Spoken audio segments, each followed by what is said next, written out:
Proper adjustments again from each. Starting to catch fire. 5 consecutive strikes between Fleming and Barnes. Big money as well. Dino Polata, Vice President of Operations, and Pat Campbell, Director of Marketing from Days Inn, are here. And we thank them for their wonderful support of this event.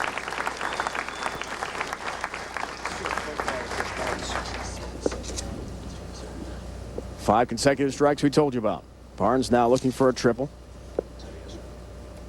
Strike here, he's down by 2. See his hand on the side. It's going to create some side roll, get the ball to return down the lane. Oh, gets some help as well on the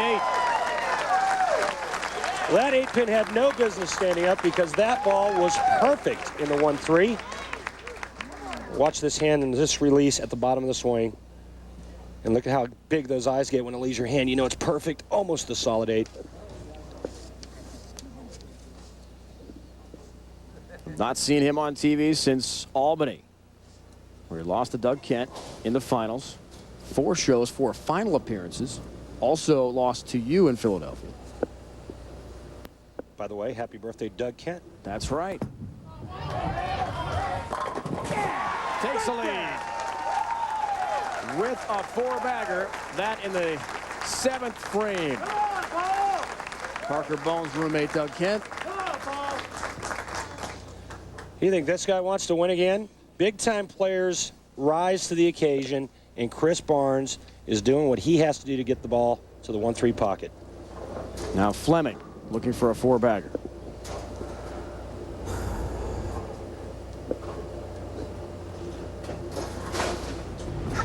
Strike here, he's up 2. Talks it right into the pocket.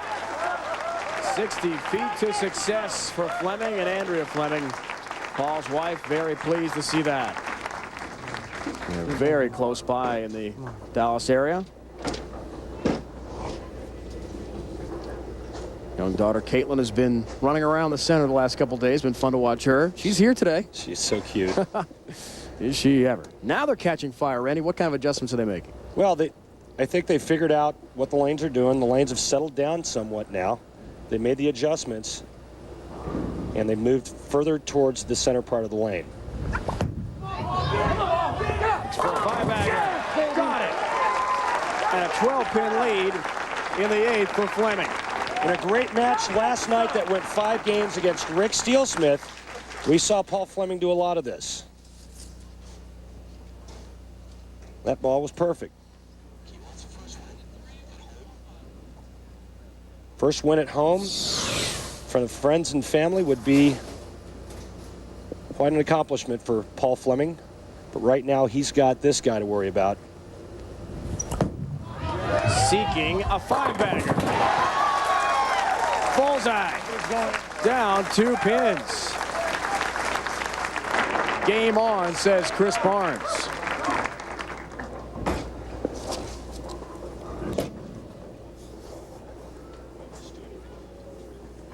Each with a 5-bagger.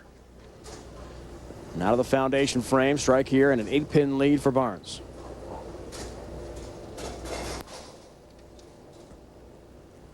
Robert Smith, Dave DeAntremont. Some of the bowlers that have knocked him off. Doug Kent and Arm Randy Peterson making the final but not winning. Can he change his luck today? Yes! He's on his way. Well, no matter what Chris Barnes does, he can't shut out Paul Fleming. But watch this. Freeze it right there, guys. That fully cupped wrist at the top. Now go ahead and roll. Look at this posture at the bottom. And watch this reaction. This guy's got some fire in that belly. Lots of desire to win. Has to bother the guy that he's come so close so many times in one tour season and not won. Well, he got a little balk. Last night against Rick Steelsmith, Paul Fleming needed to strike out in the 10th frame to force Rick Steelsmith to strike out. Rick would have won by 1 pin. It took Paul 1 minute and 53 seconds to throw that first shot in the 10th frame, and it wasn't very good. He went Brooklyn.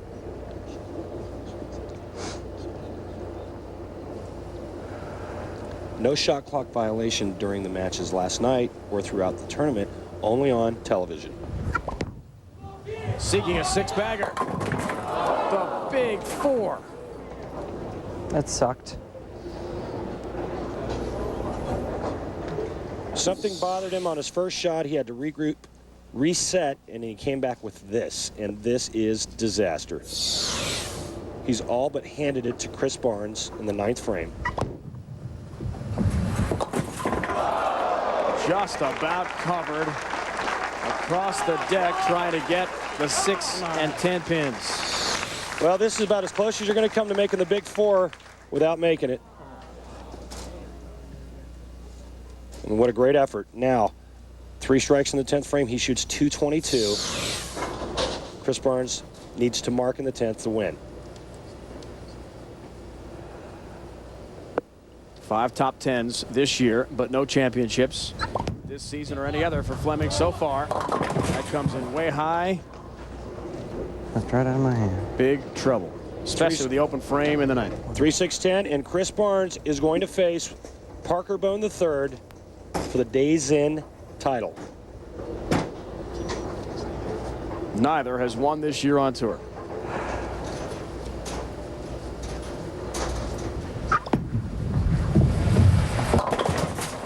Another open.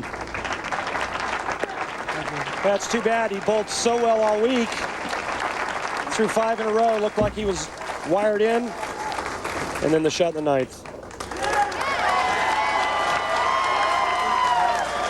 And now, right now, Parker Bone is trying to figure out how in the world he's going to shoot 220, 230, or 240, because I think that's what it's going to take to beat Chris Barnes. Chris Barnes playing in 3 matches after being the wild card. He'll advance to take on Parker Bone III. Is it an advantage with the crazy lane conditions to have more action out there? I think it's an advantage that Chris Barnes is going to go straight into the title match without waiting. He just got done shooting 230. With a strike, it's going to be 235. He goes right into the title match. Parker's been waiting and thinking about it, trying to design a plan to help him pull a big game. Not only is Parker Bone III making his first domestic team